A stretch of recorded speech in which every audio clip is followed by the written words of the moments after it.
자, 42쪽 우리 서술형 문제 완성하기 한번 볼까요? 42쪽의 예제 1번 유형 한번 잘 보겠습니다. 여기 예제 유형, 예제 문제, 이 유형의 문제 중에 지금 풀어줄 이 예제 1번 문제는 정말 정말 정말 여기 시계계산 단원에서 굉장히 사랑하는 문제. 각종 단원에서 제일 중요한 문제를 고르라고 할 때 각종 문제집에서 절대 빠지지 않는 유형이자 우리가 꼭 알고 가야 하는 문제라는 거 기억해서 예제 1번 이해가 안 가면 몇 번을 보고 또 봐서라도 꼭 이해해 주시길 바랍니다. 문제는 2의 16승 곱하기 5의 18승을 누구 곱하기 10의 몇 승 형태로 바꾸어서 그때의 A값, B값을 구한 후에 2의 16승 곱하기 5의 18승이 그럼 몇 자릿수인가요? 라고 물어보는 문제인데요. 자, 몇 자릿수냐고 했을 때 솔직히 2의 16승 나 못 계산해요. 선생님이 알고 있는 2의 10승의 값만도 1024거든요. 2의 16승은 어마어마하게 2배씩 6번이 더 커진다 그러면 커질 거란 말인 거죠. 그렇기 때문에 5의 18승은 오죽하겠어요? 이걸 계산해서 몇 자릿수인지 알 수 있을까요? 자, 그런 걸 원하는 문제가 아니라는 겁니다. 그러면 우리가 요 아래쪽에 쓸게요. 몇 자릿수라는 개념은 여러분 알고 있나요? 잘 알고 있을 거예요. 두 자릿수라고 했을 때 그 두 자릿수가 뭘 뜻하나요? 10의 자리까지 있는 거. 맞아요. 25, 72. 이러면 이건 너네들도 알다시피 무슨 수예요? 두 자릿수겠죠. 그죠? 만약에 4321이 있다. 이건 몇 자릿수예요? 둘, 셋, 넷. 4개의 숫자로 이루어져 있으니까 4자릿수가 되겠죠. 맞아요. 이런 게 몇 자릿수인지를 물어보는 겁니다. 그러면 선생님 2의 16 곱하기 5의 18승이라고 그랬으면 이거 계산해야지 쫙 써봐야 몇 자릿수인지 알 수 있지 않나요? 자, 하루 종일 걸린다고요. 이거 둘이 곱하다가는. 절대. 계산기로도 아마 자릿수가 애지간히 표현되는 거 아니면 아마 안 나올 정도일 거예요. 자, 그러면 어떻게 하느냐? 우리가 이런 유형에서 특징적으로 뭐가 있냐면 지금 보다시피 2와 5로 이루어져 있죠. 2랑 5는 여기 단원에서 우리 앞 단원에서도 배웠었지만 2와 5의 곱 자체가 우리 얼마로 알고 있지요? 10이라는 거 여러분 알고 있지요? 내가 외우라 많이 했어요. 4 곱하기 25, 즉 4 곱하기 25, 100이라는 거 여러분 알고 있지요? 4는 2의 제곱이고 5의 제곱이 25가 되는 거잖아요. 8 곱하기 125, 1000이라는 거 알고 있죠? 16 곱하기 625, 만이라는 거 알고 있죠? 자, 그 다음은 나도 머리 아파서 계속 하고 싶지 않습니다. 중요한 건 2랑 5랑 한 쌍이 만날 때마다 10이라는 수가 이루어진다는 사실입니다. 그러면 한 가지 더 우리 초등학교 때 3 곱하기 100 얼마예요, 여러분? 하면 얼마라 그랬어요? 300이요. 50 곱하기 70은 얼마라고 했어요? 그러면 5, 7에 35 먼저 한 다음에요. 여기도 0 있고 여기도 0 있으니까 0 2개 붙여요. 알아요, 몰라요? 알죠. 다시 얘기하면 10의 몇 배의 만큼 있을 때, 10의 거듭제곱만큼 있을 때 그 뒤에 0이 개수만큼이 더 붙는다는 거 알고 있나요? 그 원리를 이용해서 이 문제를 바로 푸는 것입니다. 어떻게 푸느냐? 지금부터 이제 가볼게요. 2의 16승 곱하기 5의 18승이라고 했나요? 자, 우리 커플이라는 건 자, 남자가 3명 있고 여자가 4명 있다고 그래도 4커플 안 나옵니다. 남자, 여자 3명까지만 묶을 수 있기 때문에 3커플 묶을 수 있죠. 2랑 5랑 중에 5가 더 많아요. 그렇다고 커플이 많이 나오는 게 아니에요. 2랑 5랑 만나야지만 드디어 10이라는 한 커플이 이루어지는 겁니다. 자, 2의 16승 곱하기 5의 18승에서도 마찬가지로 선생님이 원하는 건 2랑 5랑 모아서 10이 몇 개 만들어지는지가 관심사예요.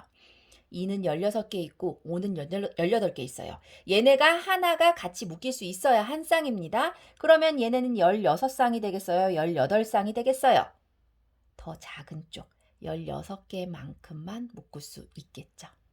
다시 얘기하면 2가 16개잖아요. 그러면 5도 16개만큼은 더 얘네랑 커플을 만들어 줄 수 있어요. 그러면 근데 문제는 5는 16개가 아니고 몇 개 있어요? 18개 있잖아요. 그러면 5가 외롭겠지만 2개가 따로 남네요. 맞나요? 자, 그러면 내가 2도 16개, 5도 16개 이 얘기는 2랑 5랑 커플이 되어서 16 커플이 된다라는 개념이네요. 맞나요? 그리고 외롭지만 얘네는 솔로 2명이 이렇게 남아있는 겁니다. 자, 2랑 5랑 하나가 만나면 10이라는 비로소 완성이 되는 커플이 되는 건데 다시 얘기하면 이 10이라는 커플이 16쌍이 있는 거고요. 아직도 5의 제곱은 외롭게 이렇게 있답니다. 자, 그러면 얘네 좀 잠깐 자리 좀 바꿔줄게요.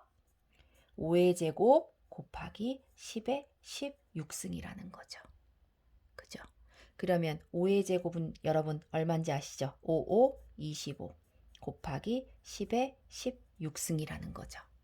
자, 일단 25 곱하기 10의 16승이라는 것까지 완벽히 왔어요. 자, 문제에서 a 곱하기 10의 비승이라 그랬으니까 이 형태로 고친 것 좀 선생님 좀 봐줄래요? 비교만 하면 돼요. 자, a 자리에 누가 있는 거예요? 그 외롭던 솔로. 그것이 바로 혼자 남는 솔로라는 거죠. a가 25가 되겠고요. 10의 비승이라고 했는데 내가 지금 10의 16승까지 묶어줬으니까 b자리가 곧 16이라는 답이 되겠네요. 고로 A는 25, B는 16이라는 값을 알아냈습니다.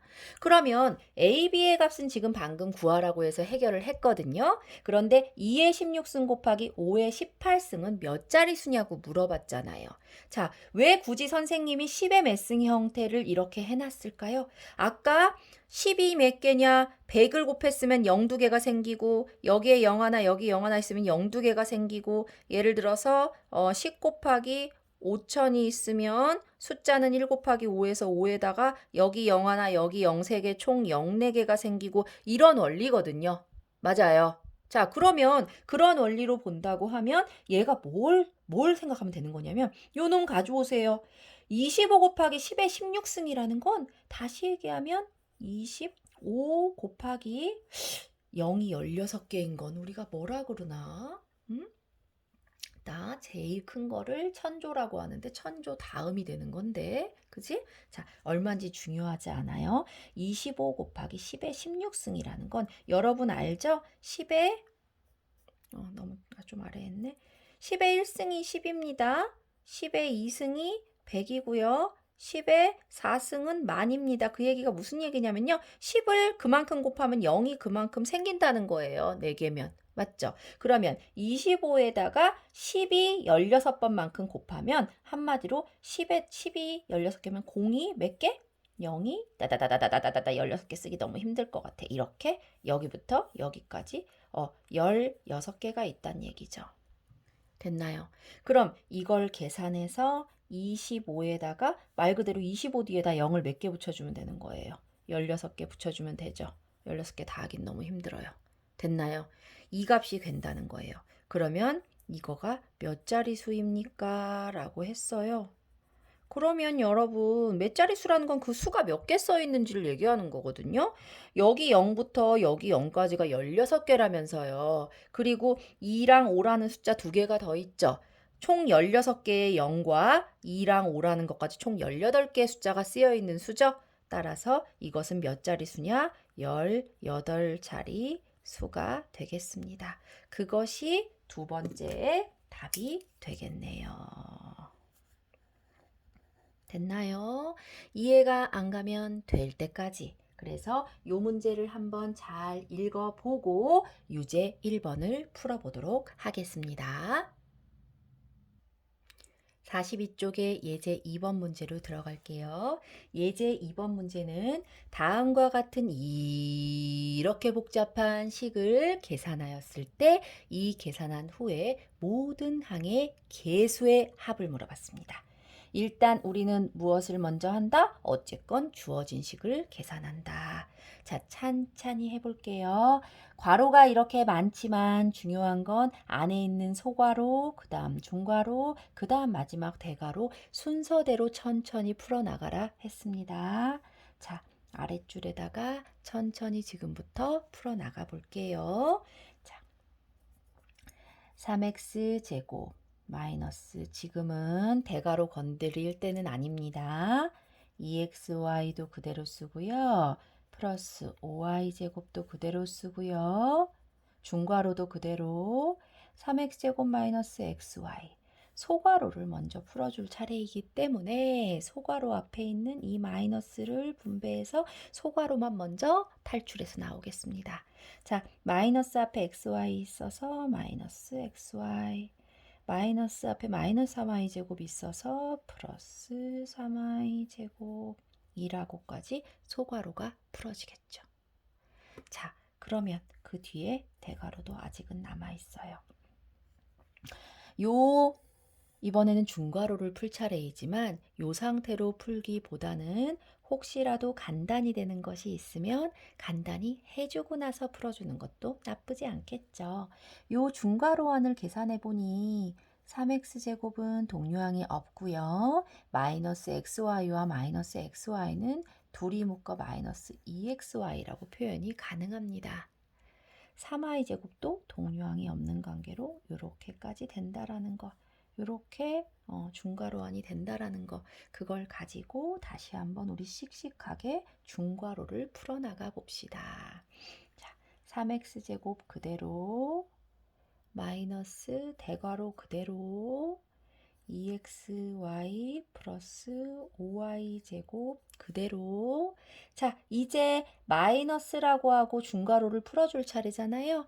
마이너스만 요 중괄호 하나하나에 다 분배를 해볼게요.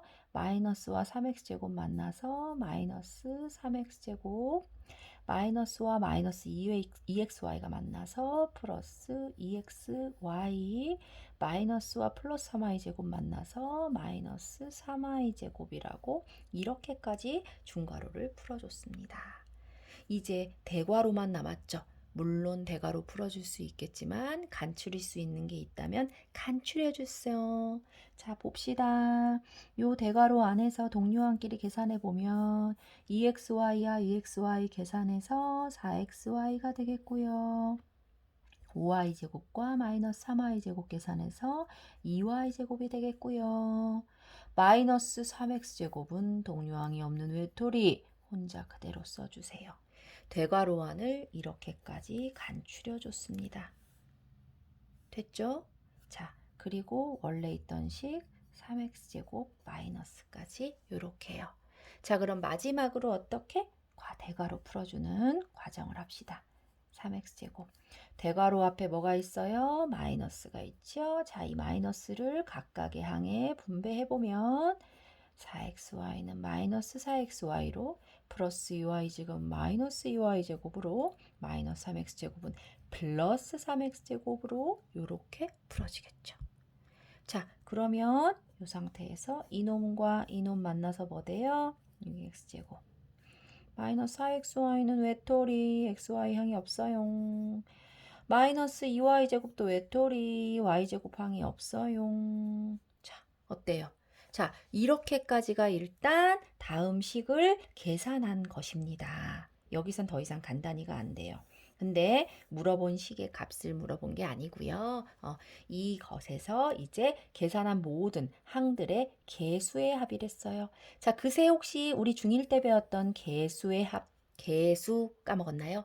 개수는 문자 앞에 곱해진 수를 얘기합니다. 그죠? 자, 따라서 문자 앞에 곱해진 수, x제곱 앞에 곱해진 수는 누구예요? 6이죠.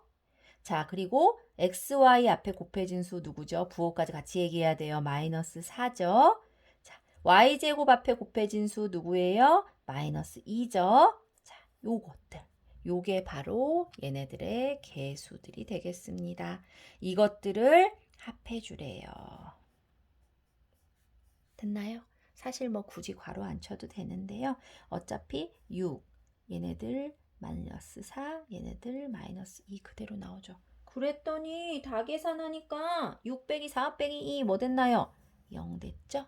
따라서 개수끼리의 합을 모두 구해봤더니 합은 어떻게 됐나요? 전부 더해서 0이 되었습니다.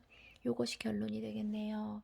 자, 잘 한번 풀어보세요. 실수하지 않고 이렇게 귀찮더라도 예쁘게 정리하는 연습이 첫 번째 잘 풀 수 있는 지름길입니다. 요거 참고해서 유제 2번도 풀어나가시길 바랍니다.